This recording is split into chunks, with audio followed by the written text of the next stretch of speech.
Hello and welcome to the Committee on Oversight and Reform's briefing with Lieutenant General Russel L. Honoré. As a reminder, this briefing is being recorded and live streamed. For this reason, members will be asked to turn on their video when they are recognized for questions. Staff should keep their videos off at all times. All members have been placed on mute and are respectfully asked to remain muted until they are recognized for questions at the end of the briefing and are unmuted by the host. Members will be recognized in order of seniority, and each will have no more than 2 minutes to ask questions. If you have not already asked committee staff to place you in the question queue, please do so now by using the raise hand feature. If you have trouble locating the raise hand feature, please use the chat function to notify staff that you would like to ask a question. The chat window is located under the participants panel. You may also have your staff contact the committee by email. Now I will turn it over to Chairwoman Maloney for her opening statement.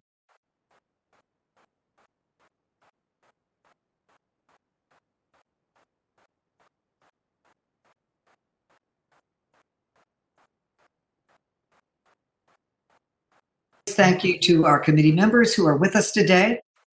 We are in the midst of a public health crisis that has already killed more than 70,000 Americans, and the federal government is failing to respond.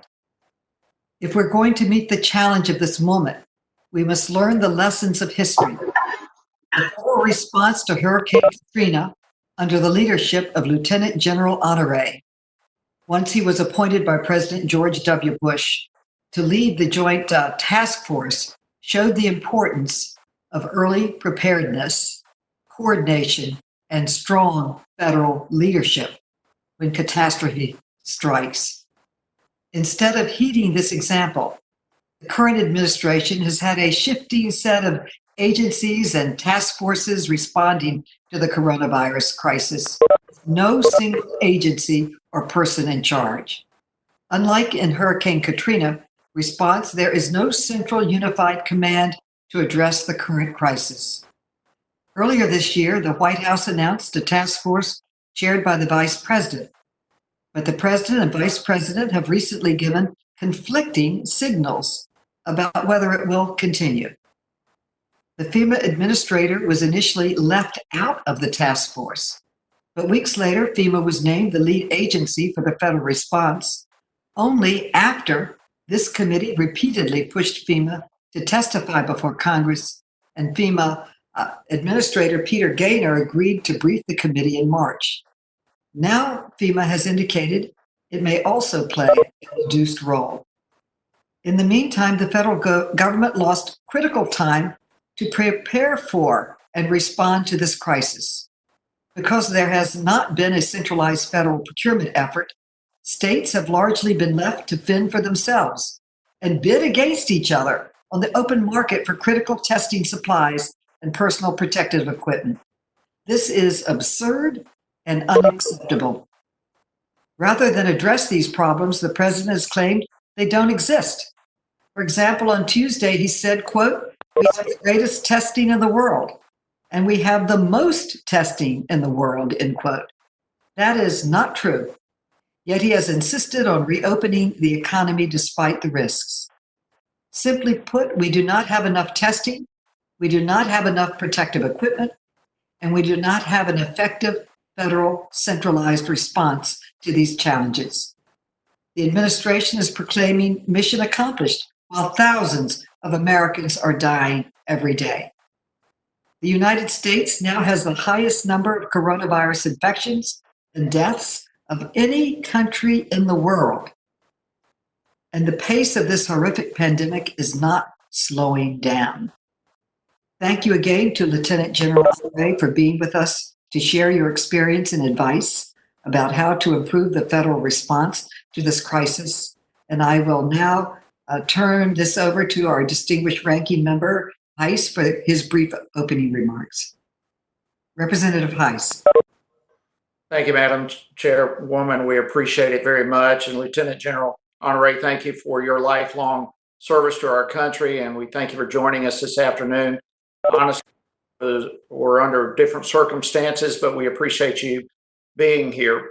Rather than returning to work and finding ways to help our country recover and reopen from this pandemic, my colleagues across the aisle are instead using the crisis to engage in political gamemanship. It's sad. The majority is fixated on politicizing every action of President Trump rather than focusing on the real issues affecting the American people at this time. Instead of another round of political attacks, we should be focusing on things like the Chinese Communist Party and holding them accountable for hiding the truth about this virus from the world. We should be focusing on things like ensuring the success of the largest relief effort in American history. We should be focused on providing clear and immediate guidance regarding how to safely reopen and reinvigorate our economy so that hardworking American people can get back to work. We sent you a letter about a week ago, Chair, requesting hearings regarding the Communist Party of China's devious propaganda efforts and the glaring shortcomings at the World Health Organization that you yourself admitted needs to be corrected. This is a critical moment in our nation's history. Never before in this country has every state, tribe, and territory in the U.S. been approved for a major disaster declaration at the same time. As a result, FEMA, HHS, and the White House Task Force have stepped up to the task. They've engaged in an unprecedented whole of America response to this pandemic. And in contrast, this committee is holding a briefing today designed to do nothing more than attack the president and give the media cheap and easy headlines and talking points for their brazenly biased coverage. We're hosting this briefing online because Speaker Pelosi won't let the House come back to work. We have farmers, grocers, truck drivers, frontline healthcare workers, and so many others who are on the front line working every single day. And it's frustrating to know that we are asking Americans to do what we ourselves are not willing to do. It's past time for Congress to get back to work. This is a national emergency, and everyone but us seems to understand that. The Senate is at work, the president is at work, the task force is at work, and instead we are using webcams for an obviously partisan briefing that isn't even official committee business. I hope the majority can move past these absurd, time-wasting political attacks and move on to conducting legitimate oversight so that the American people can know the truth. And with that, I'll yield back. Okay, now I'd like to introduce our honoree and our honored speaker today. Lieutenant General Honoré is a true American hero. He served for 37 years in the U.S. Army and led our nation's military response to several natural disasters, as well as the Space Shuttle Columbia tragedy and the D.C. sniper shootings. In 2005, after the Bush administration's initial response to Hurricane Katrina proved inadequate, General Honoré was appointed to lead a joint task force to coordinate the federal government's recovery efforts. General Honoré has rightfully received widespread acclaim for his lifetime of service to our country and for his leadership in times of crisis. We are truly honored to have you with us today, and I will now turn it over to you for your opening remarks. Thank you for coming. Thank you, ma'am. Thank you, Congress Lady Mahoney and Mr. Heights, for your comments and welcome. I must tell you, I don't have a lot of experience at doing these hearings, but I can recall one once I got back to Atlanta from Hurricane Katrina. And the week before I went up to the Senate for that hearing, a couple of federal agents showed up and downloaded my computer and took every email and text message I had sent through the entire experience. So I have some familiarity with the oversight of the legislative body. And but it ended up being a good experience because we got to tell our story, and it was documented by them having every email I sent over a 6-week period while leading Katrina. I retired in 2008, but I did not leave the space for which I thought our nation could consistently do better with from lessons from Katrina. And that is creating a culture of preparedness. While Katrina was a natural response, once I left the Army, I got into the lecture circuit. I've written 3 books, one of them Survival. How do we prepare for disasters, man-made and or natural? I then wrote a book called Leadership in the New Normal. That book focused primarily on situations like we're dealing with today, global events that can happen that threaten the security of our nation. And the last one is don't get stuck on stupid. Don't keep doing the same thing over if it's not working. And I wrote that after the 2017 hurricane season. So I've stayed engaged in this space of military support to civil authorities, as well as familiarity and stay current on the national response framework, which is used by the federal government to deal with all the known type and potential disasters that hit our country. And as we have dealt with that since 2000, I served on the Joint Staff as the principal officer from the chairman of the Joint Chiefs of Staff with military support to civil authority. I've been to those national security meetings as a deputy and sometimes as stand-in for the chairman dealing with strategic issues facing our nation in terms of security and with military support of the homeland. We participated in the work that was done to finish the work that under Presidential Decision 5 that stood up our Homeland Security and Department of Homeland Security, as well as Northern Command. So that's the extent of my experience, and I've stayed engaged in this space and do about 20 to 30 speeches a year to governmental agencies and industry across the country. With that being said, what we are faced with here today is an unprecedented event in the history of our country, going back to the other last 100 years. 100 years ago, 200 in 1918, we were struggling on the eve of going to war in World War I, and we were deploying troops to Europe that were suffering from what has been commonly called the influenza of 1918 or the Spanish flu. As far as a overview of where I think we are today, I gave my first interview as it was on 27 February on Fox News, and at that point in time, one of the talking points that day, based on the question, was we need to have unity of effort in our government, that everyone needs to work together, and that the federal government needed to support the states. I repeated that message again on 27 March with the emphasis on executing a national strategy for the logistics as well as for the testing equipment to test.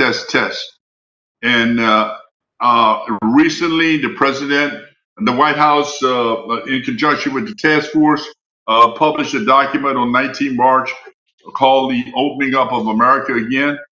And my concern, again, remains that in that document, it states that the federal government is the last resort for supply that support testing and PPE. And that is the problem I have today as I see a shortfall in the government's plan and execution, that the federal government has not taken ownership of the requirement to provide PPE as well as test, trace, and contact supplies to the state. In this document, it shows that the federal government is the last source of those supplies, and that need to be fixed. And the other observation I have is that we have not optimized the Defense Production Act. I appreciate this opportunity to speak with you, and I look forward to engaging in your dialogue.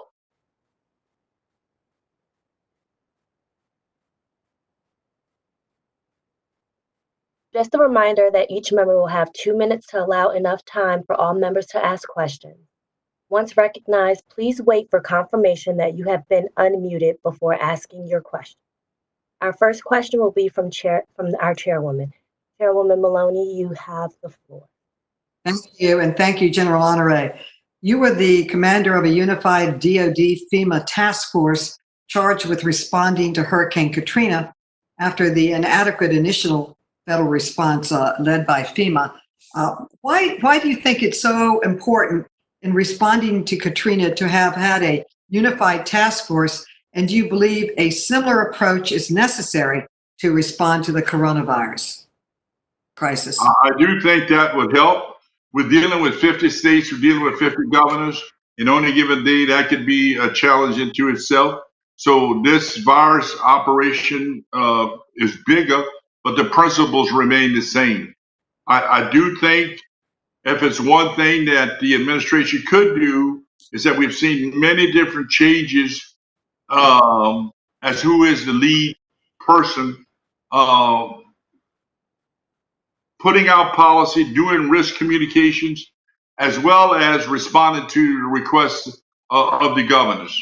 And I do think the better decisions were made when they had communications clear and who was doing what. And over time, as the administration has shifted, which is an option they have, more toward opening the economy as opposed to public health, I do think we're still seeing 2,000 people die a day. And none of the predictions we had over a month ago that we would be past the curve and moving on. And I think this is attributed to a dual priority of saving lives and opening the economy. And that's a dilemma. Every administration's got to deal with that. They got to set priorities. But I do think the absence of that unified command is showing itself evident in what we're doing.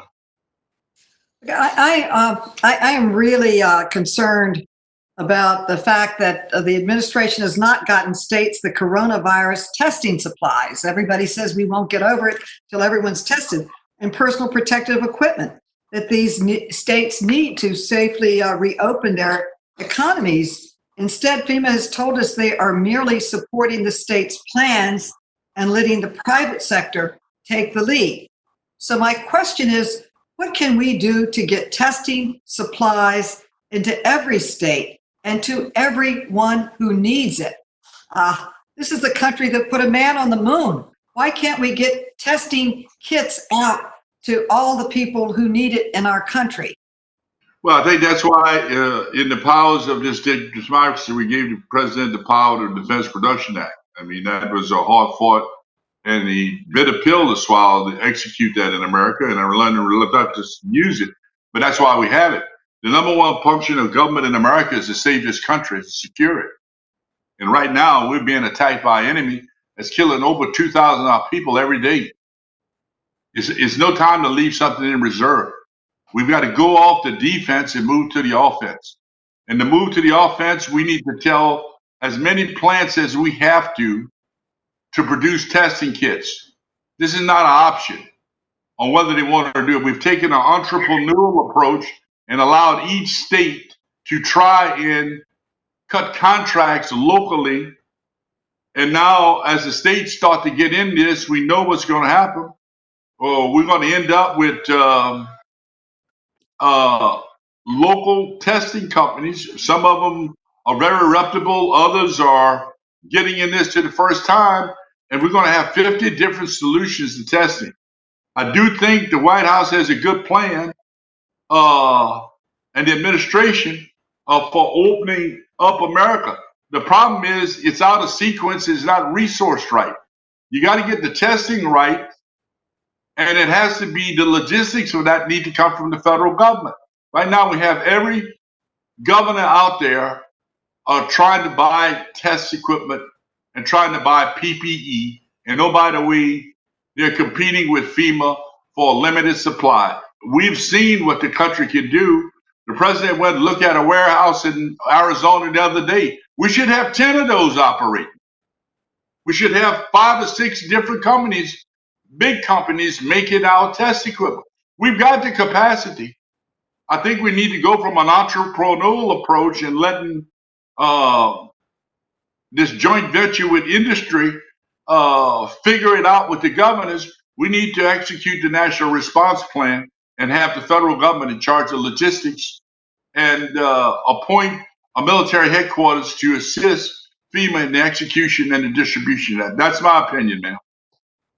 Well, thank you very much for your service to our country.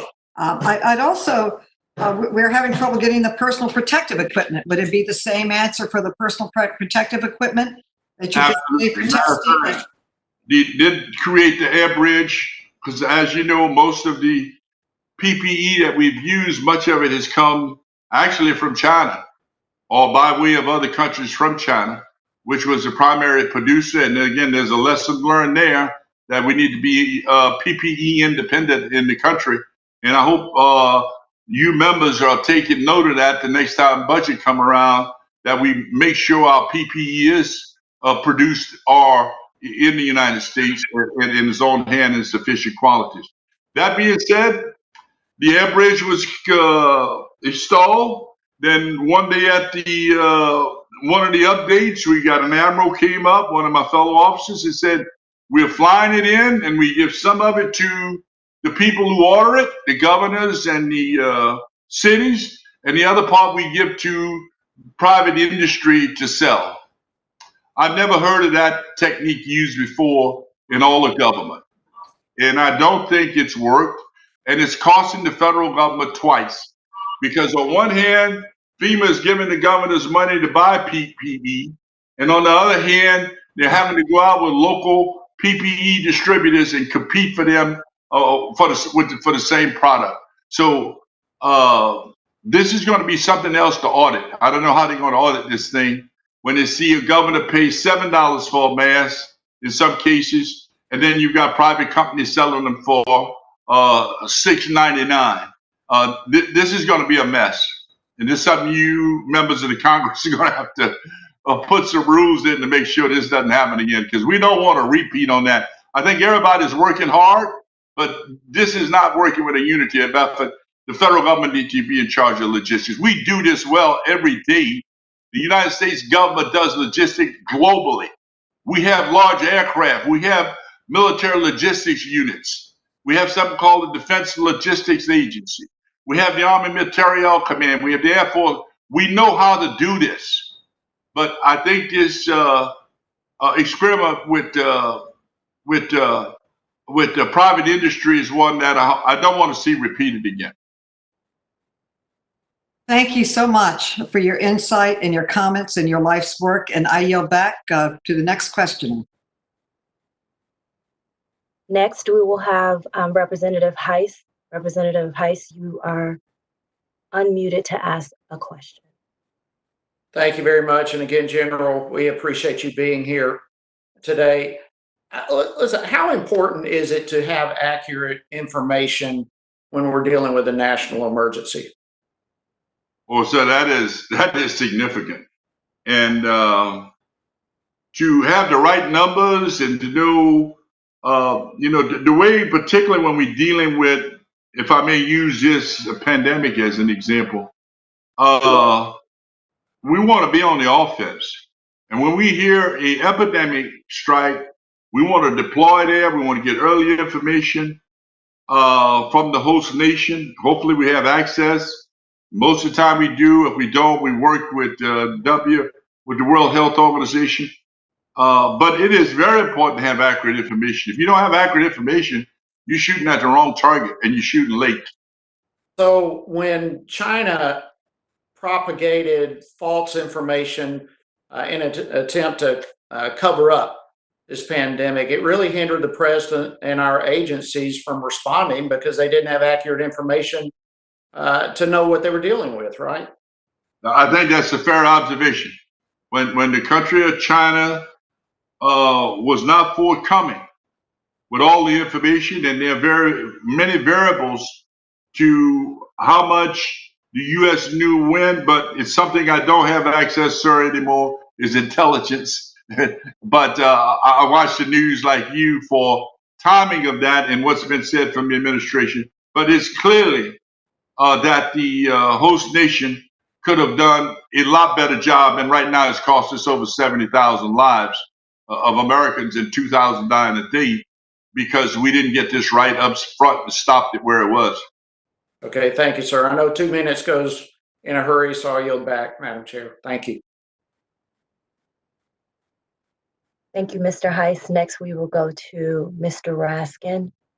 Mr. Raskin, you are now unmuted. Thank you very much, Mr. Honoré. Thank you for your testimony, which is sobering indeed. You described something like helter-skelter chaos in terms of the U.S. government's response to this pandemic, which has already cost us 75,000 American lives, with more than 1.2 million of our people infected and 30 million Americans newly thrown out of work. I was moved when you said, we know how to do this. You said, we've got the Defense Logistics Agency, we've got military logistics, we've got the Air Force, we've been through this before. So if you could explain to those of us whose field this is not, we are not expert in like you are, what went wrong here? Why did we throw out all of those old systems of logistics and Defense Logistics Agency for the chaos and the pitting the states against each other and the private contractors running amok? I did then went for when you form a task force, as this was done, you sometime lose the legacy knowledge of the national response plan. And I'll tell you, the Congress and the Senate worked this hard with the administration after 9/11 to prepare our nation, to protect our nation against all threats known, foreign and domestic, as well as pandemics. And there is a pandemic document for response to the national response format. So, and in 2005, President Bush, my old boss, he signed that with a pandemic response plan, and then was subsequently updated primarily during the Ebola event during the Obama administration, where they appointed someone in the White House as the on the National Security Council to work this. And then from that understanding of how to execute the National Response Plan, we went to the administration where they appointed the vice president as the head of the task force. I think what happened is we didn't see the upfront presentations by the CDC and the role that HHS played when that running this operation went directly to the White House. And I think everybody wanted to do what they thought the administration wanted to do. But when you're operating at that level with that degree of visibility, I think we lost along the way those decisions that used to come out of the National Security Council, which would devise the policy for the agencies like FEMA, HHS, and CDC to execute. That we supplanted the National Security Council with the Task Force for Policy. That's who normally draft the president's and the National Command Authority policy. And when we skipped that level, we're still trying to recover from that. And when it went back to FEMA sometime in March to execute the logistics portion of this, we still have not gotten this thing synchronized. Well, Mr. Honoré, know that they can call and get what they need. I'm sorry for a long answer. No, not at all. Just let me close with this then. The president has said we are at war with the virus. Do you believe that the U.S. government has a plan to win this war? Do you think we're winning it now? I can't say we're winning when we have friends and loved ones and fellow citizens dying at a rate of 2,000 a day, and that number could double in the next 30 days. We're not winning. We're surviving. Do we have a plan? I think we have to go on the offense. And the key to any major campaign like this is you have to dominate the battlefield with logistics and with people to execute test, contain, track and trace. If we had an enemy on our border shooting at us, we would unleash all of government and the Department of Defense to go deal with that. That's why the Department of Defense exists, is to secure the United States of America. And they're there. We got the great National Guard working in every state. But if I had 20 minutes with the president, we would scope this thing out and go back into the National Response Plan, put it back on keel, put a 4-star general or admiral that's in command to be in charge of distributing the PPE and acquiring the PPE and working with HHS, using the Defense Production Act to produce testing where we could test every American at least twice in the next 12 months.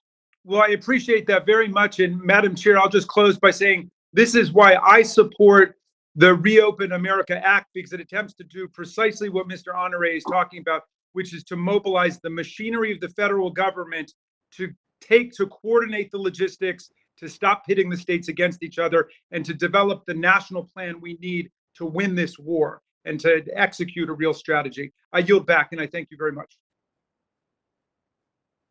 Thank you, Mr. Raskin. Our next question will be from Ms. Norton. Ms. Norton, you are now unmuted.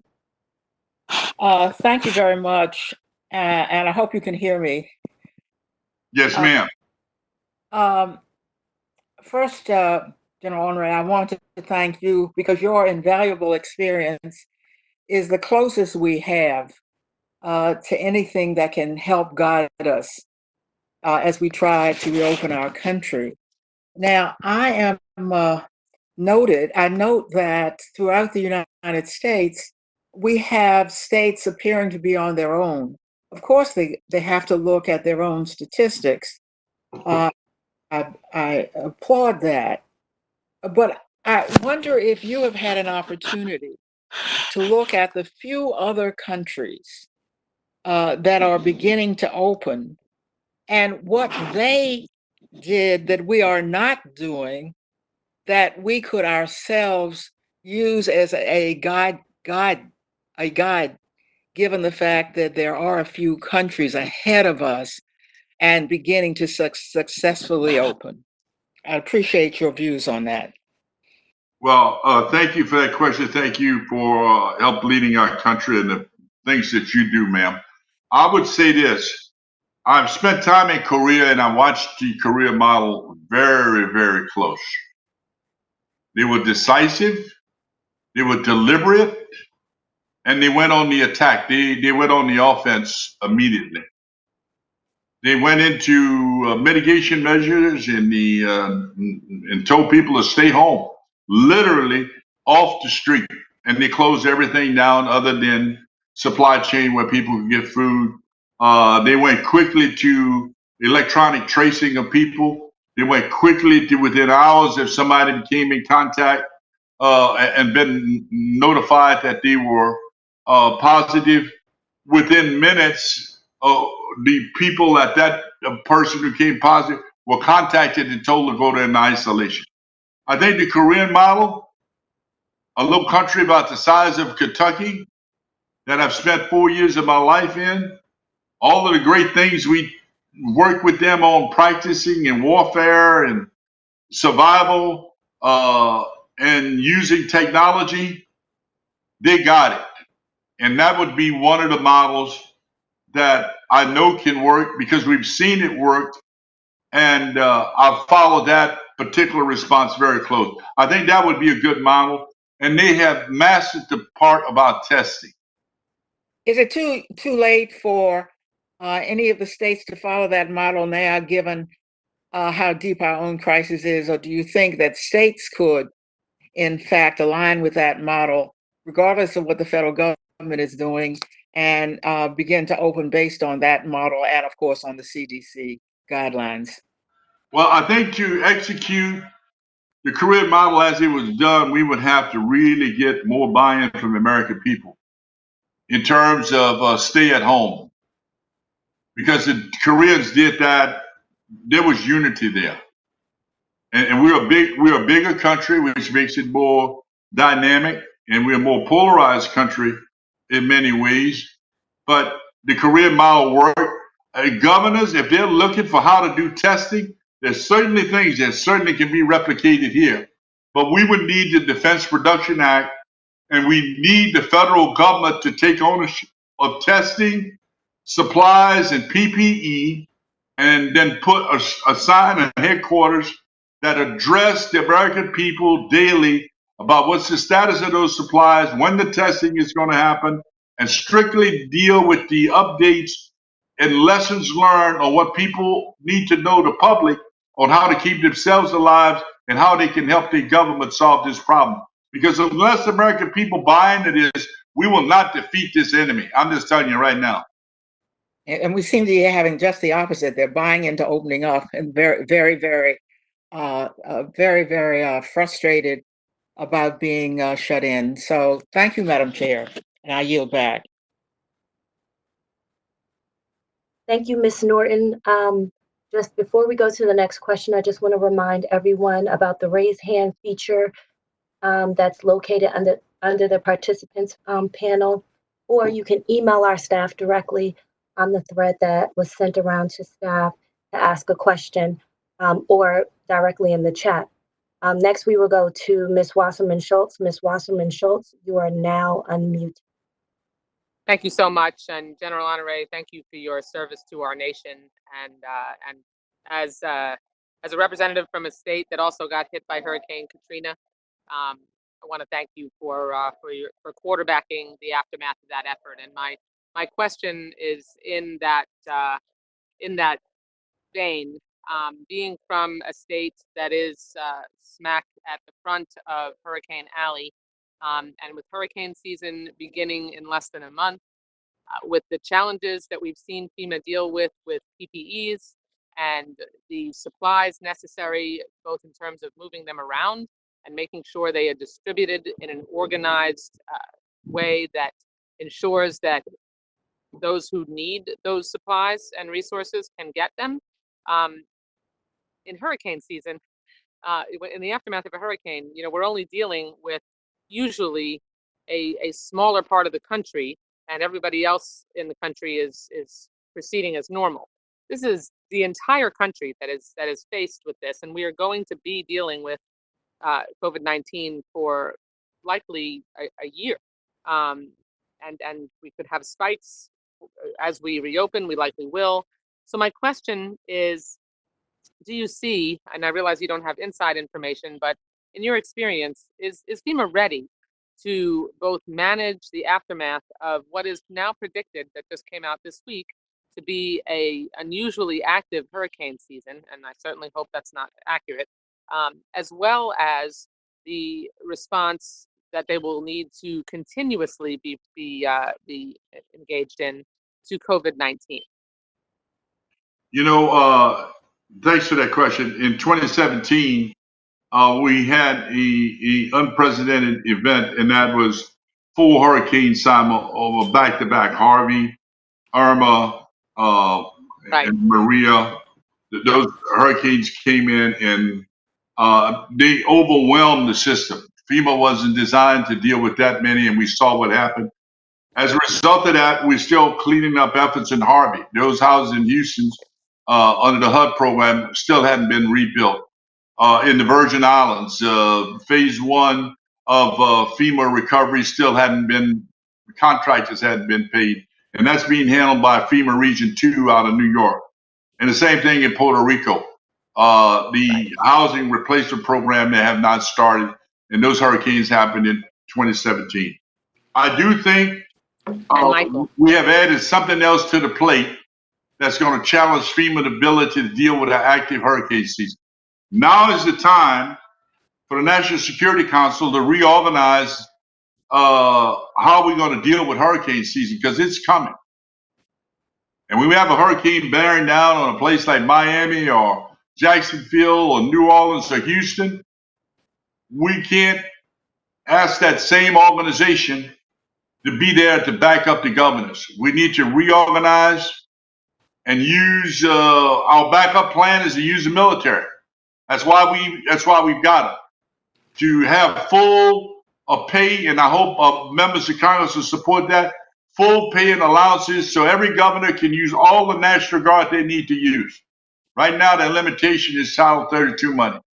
So the Guard need to be fully up, ready to respond inside the state without having to work, and pre-position the supplies in each state along the coast based on that, and pre-position the federal helicopters and medical capacities to go help those states, because we're going to see a hurricane season like we never saw before, man. How do we do sheltering? How are we going to adjust our sheltering plan? Right. How are we going to adjust our evacuation route? How are we going to adjust when one governor said, no, y'all had a lot of COVID down there and you can't come to my state, or you can't stop in it, or you've got to go into isolation? So what I would say, you lawmakers have a lot of work to do to get this sorted out, because it's going to be up to y'all working this with the executive branch and the agencies on how we're going to really be prepared for hurricane season next month. Thank you.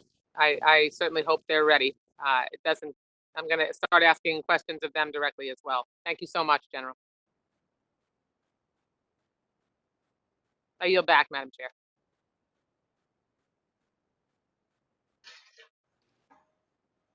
Hi, thank you. Thank you. Next, we will go to Mr. Sarbanes. Mr. Sarbanes, you are now unmuted.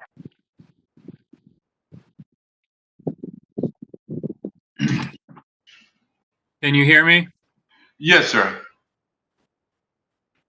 General, thanks very much for your briefing us today. My question is, obviously, this is the Committee on Oversight and Reform. So going forward, our challenge is to figure out how to do oversight, both with respect to the response, the health response, how the economic relief assistance is going out the door. But increasingly, with each day, the oversight is going to be focused on the recovery dimension of this, the reopening piece of it, which is, as we've already discussed, it's uneven across the country. That makes it difficult for people, I think, to absorb guidance in a way that results in a consistent set of best practices. So we're going to have to wrestle with that. Can you give us your advice as we do the oversight?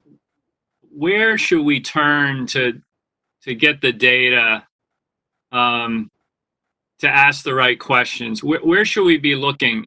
Obviously there's federal agencies, and that's an important place for us to turn and get testimony and get, information and so forth, and we'll do that. But if you were guiding us on how to pull together the best picture in order to do our oversight, where else would you ask us to turn? Would you say, go to these governors, go to the governor of a big state and go to the governor of a small state?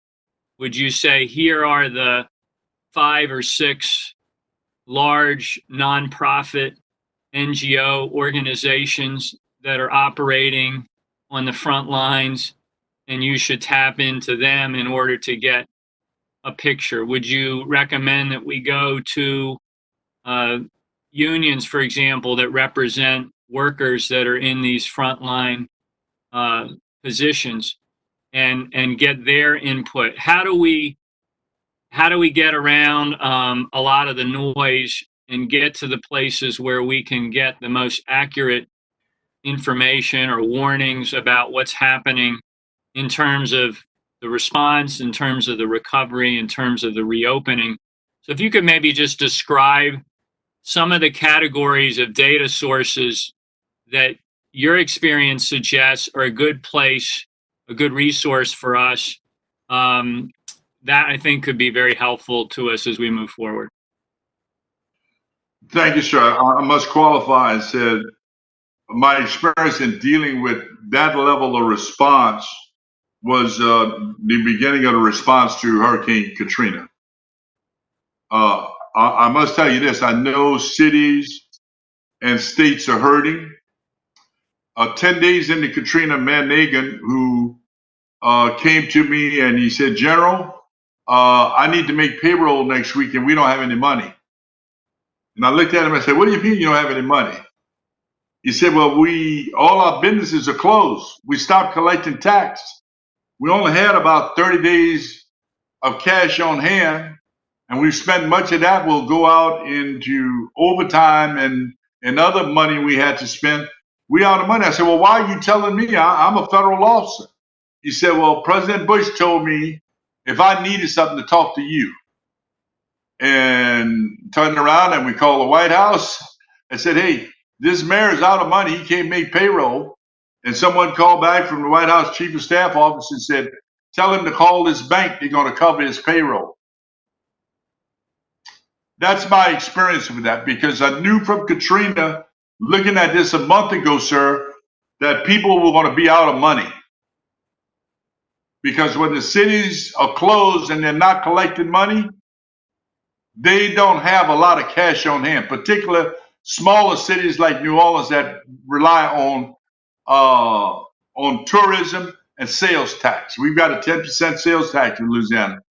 And when they stop selling and much of that economy is closed down, I would think that's the type of people you want to talk to, sir, is the mayors and the governors and some of the key people doing that by region or by state in the hot spots.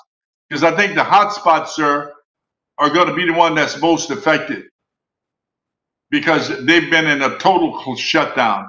But that would be my recommendation, and that's been my experience in dealing with those issues associated with how do we keep people alive, how do we take care of our American people, and how they have confidence that the American government is going to take care of them, regardless, come hell or high water.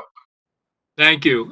Madam Chair, I'll yield back, but I just would ask maybe that we, as a committee, think about what those sets of data points could be so that as we move forward, we're coming back to some consistent sources which will allow us to measure progress or frustrations. And I think that can include elected officials like mayors and governors, but I think if we could find, 6 or 7 nonprofits or NGOs, organizations that are working in various spaces, and get a read from them on what's happening, in a sense, on the front lines of the reopening, the response and the reopening, so that we can come back to them periodically and judge whether what's happened in between.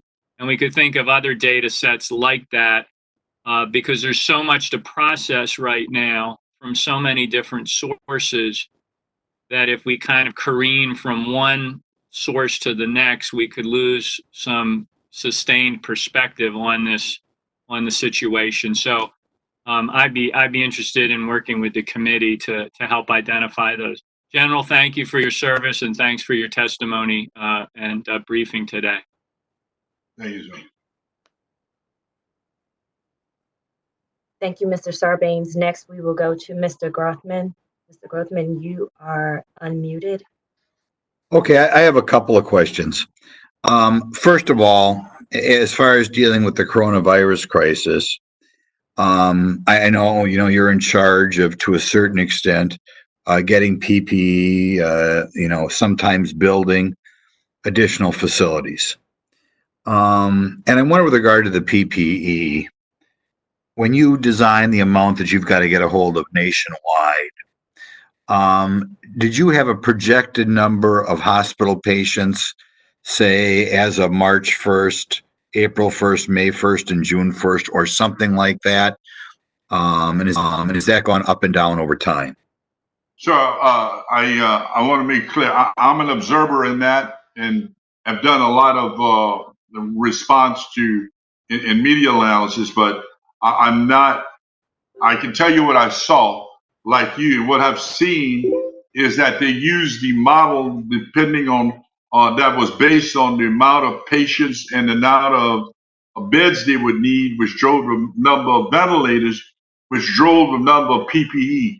But I think we way underestimated the PPE requirements because of the nature of this virus. We way underestimated it.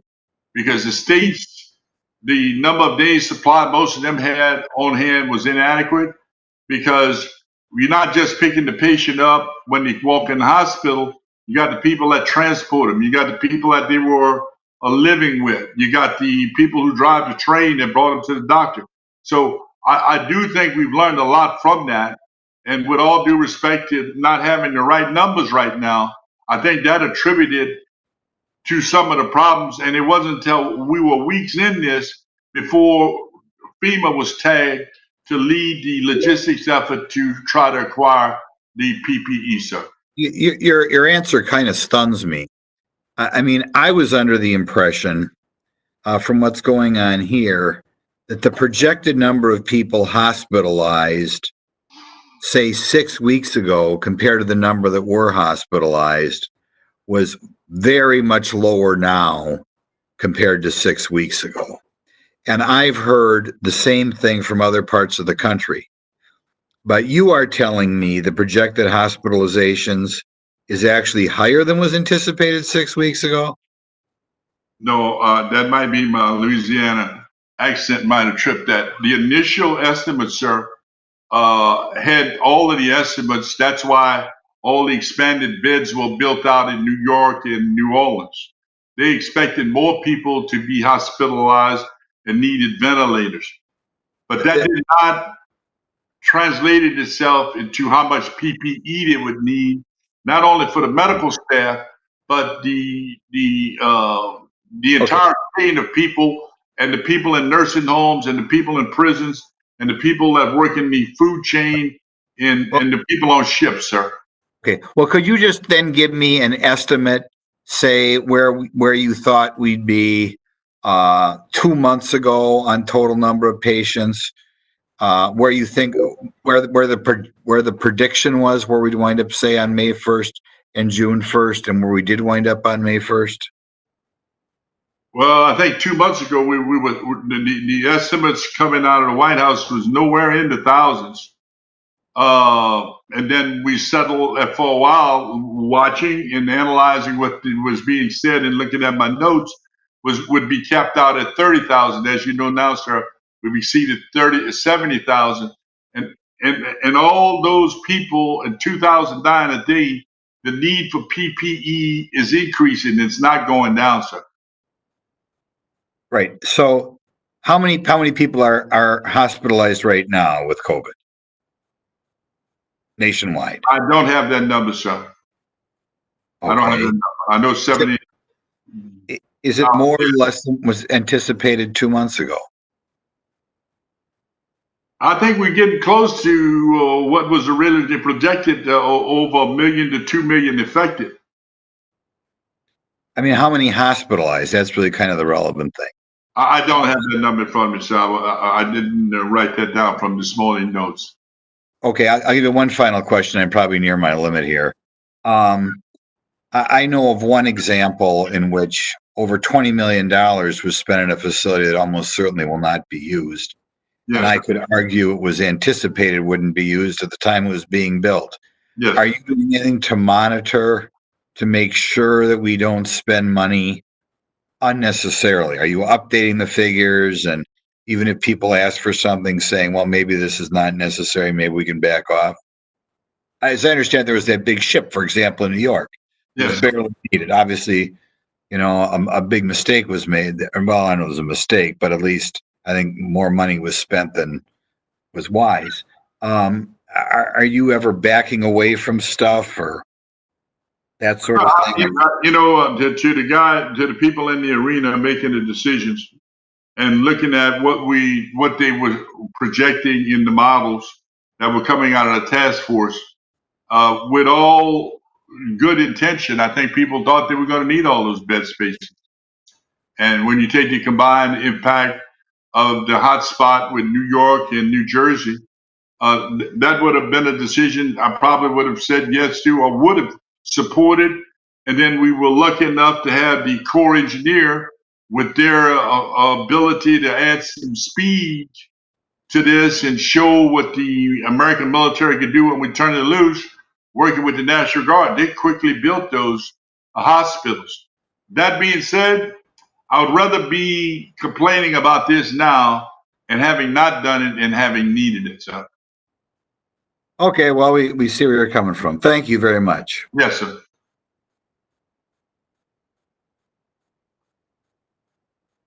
Thank you, Mr. Grothman. Next, we will go Well, to thank you Mr. for having Lynch. me. Mr. Lynch, you are now unmuted. Thank you very much. General, I did have an opportunity, I've been in Congress for a while, I did have an opportunity to observe your response down at Katrina, landed on the Harry S. Truman, and just want to thank you for the great job that you did and the leadership that you've shown.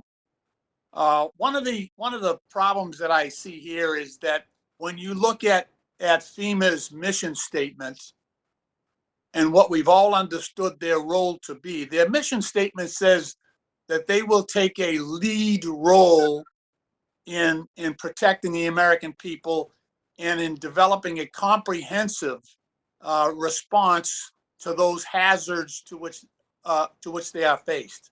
But in recent statements coming out of FEMA and coming out of the administration, they walk away from that. They say that they are not a first responder organization. They're saying now that that the states are the lead agency really, and that they're really a stopgap operation now. And just the lack of clarity and the unity of command that we saw at Katrina. And that was just a smaller group of states that were impacted. How do we reconcile that? And is that lack of clarity, do you think that that's a factor in the inability of FEMA to anticipate the amount of PPE, the amount of testing? Has that, I don't know, mission drift, I would call it. They were perceived by a lot of us because of their history as being a lead agency here. Now they seem to have abdicated that responsibility and are pushing it on the states to handle in a situation where this contagion does not respect state borders. And so many of our governors are at a loss to try to control what is outside of their borders. So if you could just speak to that. And again, I really do appreciate your extensive length of service and the excellence that you've shown in your own performance and your own responsibility. So I'll yield back with that. Thank you. Yes, I think, and I'll do this as quickly as I can. Prior to the organization of the Department of Homeland Security, FEMA was an agency that responded almost directly to the president. So when something happened, it wasn't, call over the director of the Administrative Homeland Security, and let's see what FEMA can do.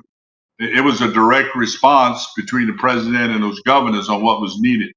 And when Homeland Security was organized, they were, and me being one of them, were in the government, as well as I'm sure members of Congress question, should we put FEMA in with Homeland Security? Because now we've got an agency that's responsible for national security of the country, the borders, the CB, Customs and Border Patrol, all sorts of organizations in Homeland Security, and what impact that would have on FEMA's priority to be able to, in statute, as a federal agency, to act independently and to save lives. And many of us can look with some concern that over the years, it's just another agency in Homeland Security. And I do think over the years, throughout the Obama administration, there was a movement to remind people after Katrina that we are not a 911. It's the governors got this. And we support the governors, and the governors are in charge. Well, okay, people who make that argument, what happened when the governor and his staff are survivors, which was the case in New Orleans, when the government, the local government and the state doesn't have the ability to respond. And we can't wait for you to get there. The inherent responsibility under the Stafford Act was to save lives. And we did make some improvements after Katrina in that they pre-deployed toward disasters without anybody asking. They learned that lesson. But since then, there's been an attitude by many, and FEMA has supervised probably over a dozen committees in the Congress supervised them. There's been one more toward we resource, the states manage, and the cities and counties execute.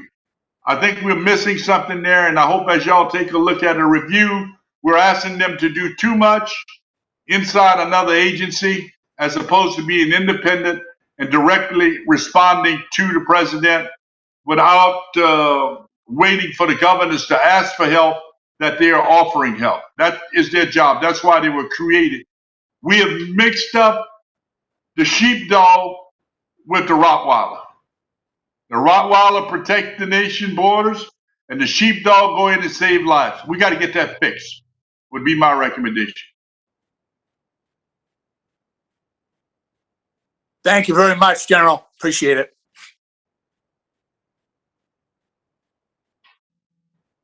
Thank you, Mr. Lynch. Next, we will go to Ms. Tlaib. Ms. Tlaib, you are now unmuted. Thank you so much, and thank you, Chairwoman Maloney, for helping coordinate the continuation of the work of the committee. I sincerely appreciate it. General, thank you for joining us and sharing your experiences in the past. As one of the newer members to Congress, I know, from afar, watching kind of the approach with the awful tragedy of what happened with Katrina. I could see that, it involved a lot of coordination, but also dealing with a lot of broken systems. And so, my question to you is, I represent a very diverse district in that I have very, very small local communities, a township. Some population of some of my cities are, less than 10,000 people. And one of the things that I've been hearing, is this outcry of, many of the first responders getting confirmed for COVID-19. The fact that it's now drained, as you had talked, when my colleague, Congressman Sarbanes had mentioned, you had talked about the fact that, many of them were tapping into resources they didn't have. They were getting more and more into debt. And so our local communities, I feel like we're already very much in survivor mode, similar to many of our neighbors across the country live check by check. That's the majority of our neighbors. I don't care what district you're from. Most of the people we represent are living check by check.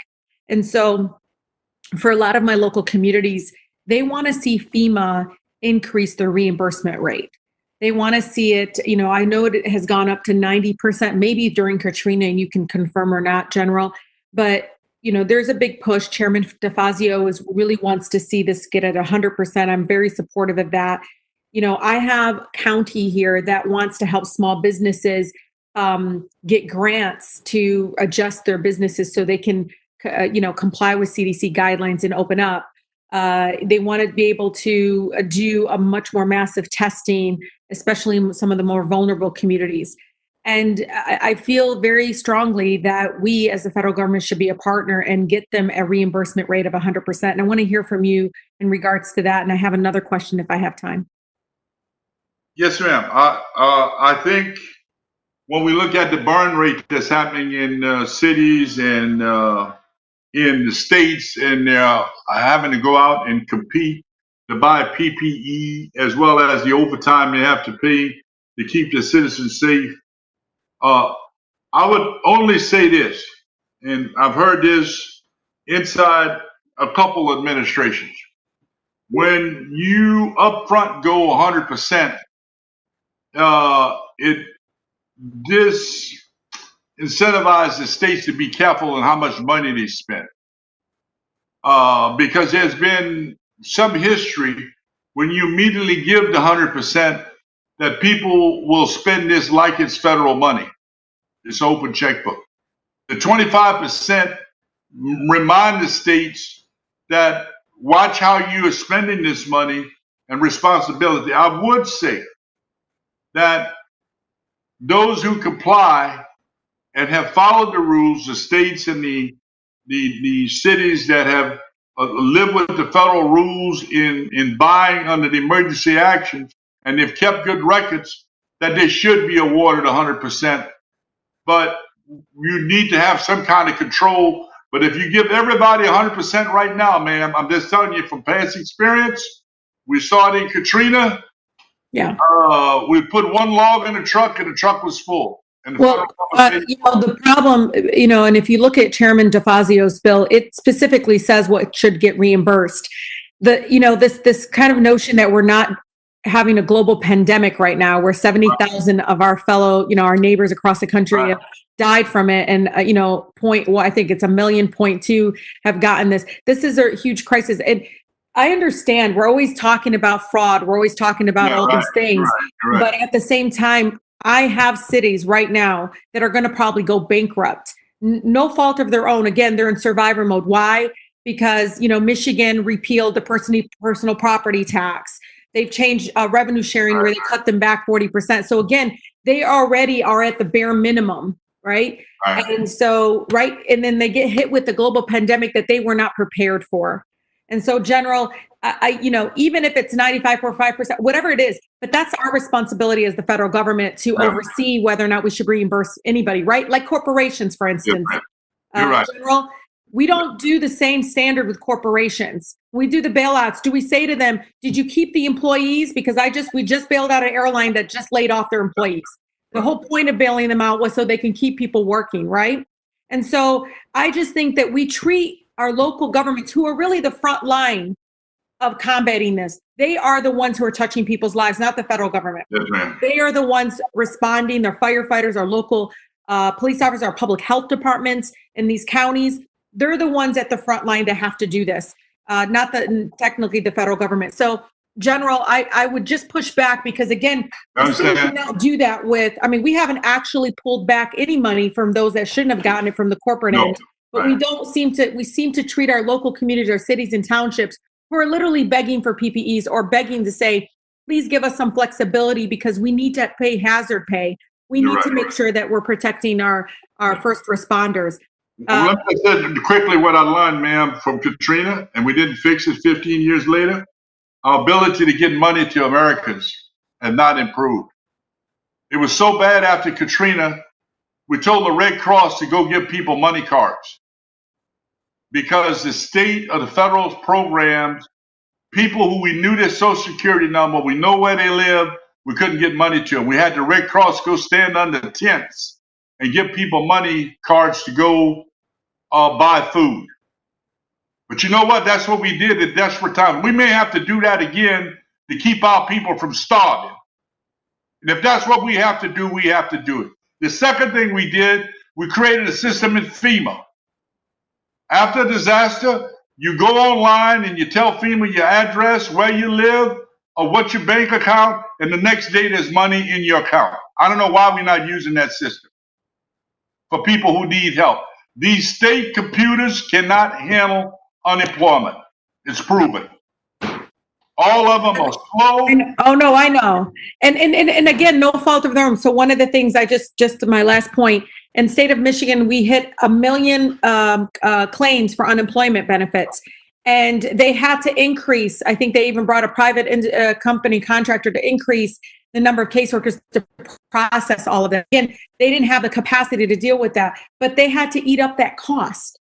And that's the thing that I because I know what's going to happen. It's going to impact our public education. It is going to impact all these other services that we have in place that is really trying to, again, protect our local economy. And so, you would like my automatic boost to Communities Act, General. I will be more than willing to share this with you, but it talks about debit cards. It talks about reoccurring payments. Every economist out there, and you know this, General, when you give money to our neighbors, to regular folks, They don't hoard it like corporations do. They actually spend it in the local economy. And my small businesses here tell me, more you give people money, they will spend it on groceries. They will spend it on things that they need, again, stimulating the local economy. I just hope that Congress will work with the governors, and no child should go hungry over this. We got ample food. We got the Red Cross. We know how to give out cards. We got FEMA that can put money in people's pockets to borrow a night if we wanted to use that system. That none of our citizens starve as a result of this, and that we secure the food chain and we give our people what they need so they can stay in their homes and be safe. I hope y'all hold the administration and the governors to that standard.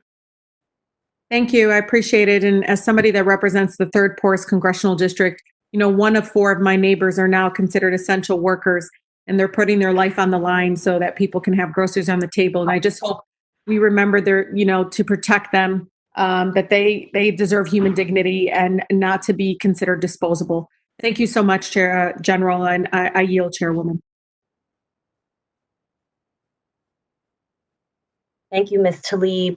Just a reminder, we are going to our last and final question. If any members want to ask a question, please raise your hand or send a message in the chat feature or via email. Next, we will go to Ms. Spear. Ms. Spear, you are now unmuted. Thank you, Elisa. And Chairwoman, thank you so much for hosting this particular hearing. I must say, General Honoré, I could listen to you all day. You are a leader, and I feel in many respects our federal response has lacked the kind of certainty that you exhibit. A couple of clarifications. You were asked by Congressman Lynch about FEMA. Now, based on what we're hearing, the National Response Coordination Center has been what they have been in charge of, and now it's actually recusing itself as the lead agency and looking at giving it to the Department of Health and Human Services. Do you think that's a good idea? Well, we do have plans. I would suggest y'all have the staff download the National Response Plan dealing with pandemics, and it recently been updated. You will see that as a responsibility of FEMA resourcing those things and testing and requesting help from other agencies and recording and providing money for dealing with the pandemic. And that's a lead by HHS with FEMA providing the life support and supplies and stuff that's needed, as well as funding through for any DOD requirements that are needed. But that plan exists. It's written. They have not necessarily followed it that way because I think the impact of creating the task force overrode what would normally would happen with HHS, CDC dealing with the pandemic in itself, and HHS dealing with the public health, and FEMA providing the national assets that is needed to support the governors. So thank you for that answer. The Defense Production Act, as we look at the last 2.5 months, we now recognize that probably our greatest failing, besides the lack of testing, is not having the proper PPE. And frankly, without the proper PPE, you can't do the testing. And the need for PPE is going to continue for months, maybe for years. So from my perspective, and I'd like your comment, the president invoked the Defense Production Act in name only, with the exception of asking General Motors to build ventilators. The PPE that is so desperately needed, the masks, the gowns, the swabs, that hasn't really been invoked for those purposes. So if we were to do this over, what would you be counseling the president to do? Matter of fact, it need to be counseled today to use the Defense Production Act. It's still not too late. We're going to be dealing with this for months to come, maybe a couple more seasons through next year, with 2,000 people dying a day to an unforeseeable future. He need to use it tonight and lean on some of these companies that have volunteered. Now, Honeywell volunteered. Good for them. We need to tell them how many we need them to produce and when.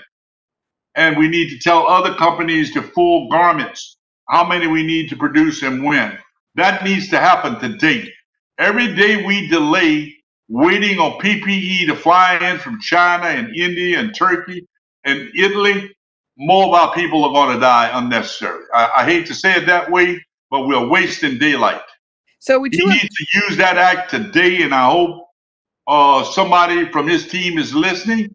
We need to produce the PPE and the testing, and we need to use the Defense Production Act now. These companies have not stepped up as they originally proclaimed. It's not happening. We can't wait on Walmart to come up with PPE. That's a crying damn shame when we got Defense Logistics Agency, know where to order it, how to pay for it, and how to get it where we need it.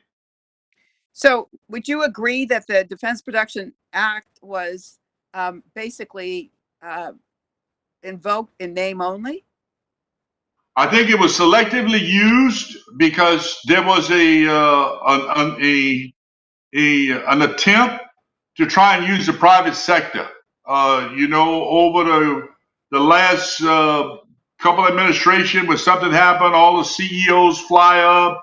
You saw them fly up in their jets when the car industry was going. You saw them fly down when the banking was called, and they became a part of the solution. That is not their job. It's the National Security Council job to come up with the response and the policies for the president, not the people who helped create it. The same people who sent all our production overseas, we're asking them to come in and volunteer to solve the problem. That's a shame. That shouldn't happen that way. And I hope the president tonight, before he go to bed, will sign the National Production Act that will create the testing and the kits that's needed, as well as the PPE produced in America by American companies, put American people to work. We got towns here in Louisiana that can use it. Most of our oil field is closed. We know how to make stuff. We got the Michoud plant in New Orleans. We got plants in Atlanta and Texas that can build this stuff. Tell them to do it and let's get it done, Mr. President. Thank you very much, and thank you for your extraordinary service to our country. I yield back, Madam Chair. Thank you, Ms. Spear. And now we will give the floor back to Ms. Maloney for her closing statement. I just want to say, General, I like your leadership style. I think your plan sounds a lot more efficient, effective, and equitable than what we've been laboring under. And I hope that in this war against the coronavirus, which has already killed more people than died in the Vietnam War, it is, as you said, a war, and we should use every resource to combat it.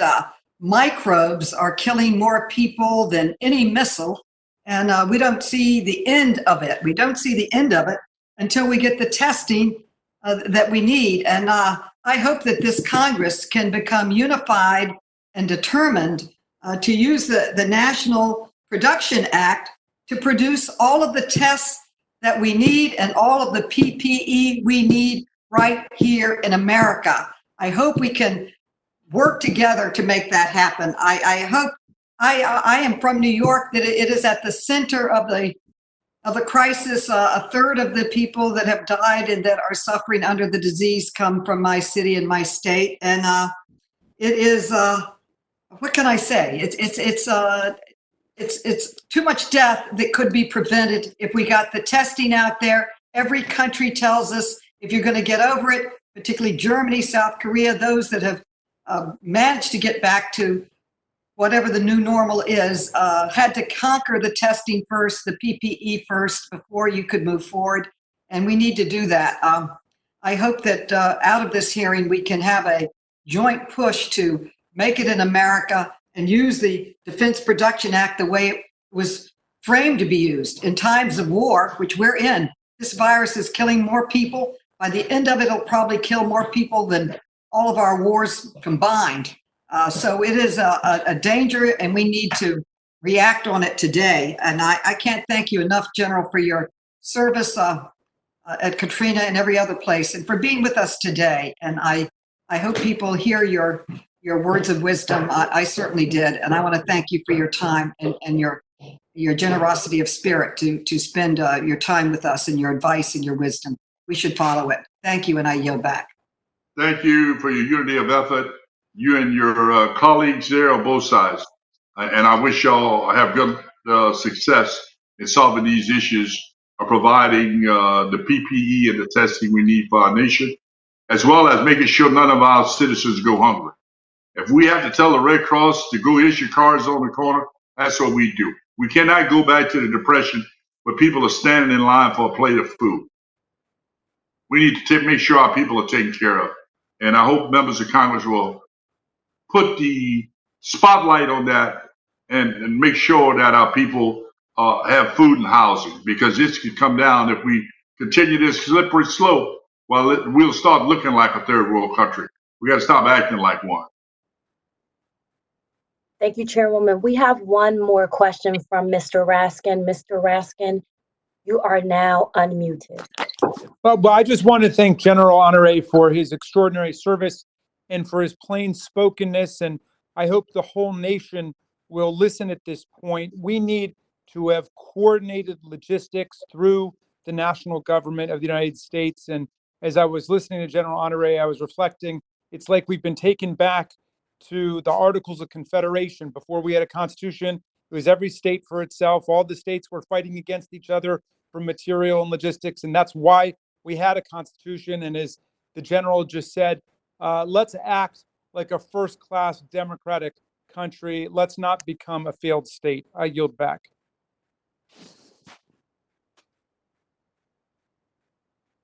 Thank you, Mr. Raskin. This concludes our question and answer period. Ms. Maloney, the floor is back open to you.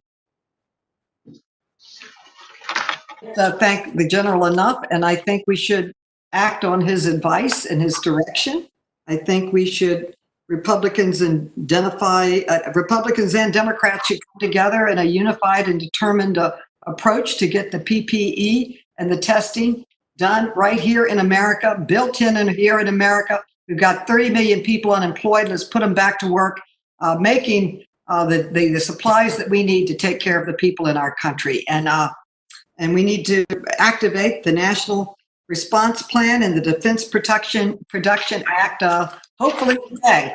So I yield back. I thank all the members on both sides of the aisle that participated. And General, we thank you so much for your service and for being with us and for your humanity and reminding us that we have to make sure that we have not only the ways to cure ourselves and test ourselves, but to take care of the people that need the food. It's been a big part of our COVID relief plans, and it will continue to be. But your passion inspires me. Thank you. Thank you, and good luck to our public health people who are leading this. Thank you.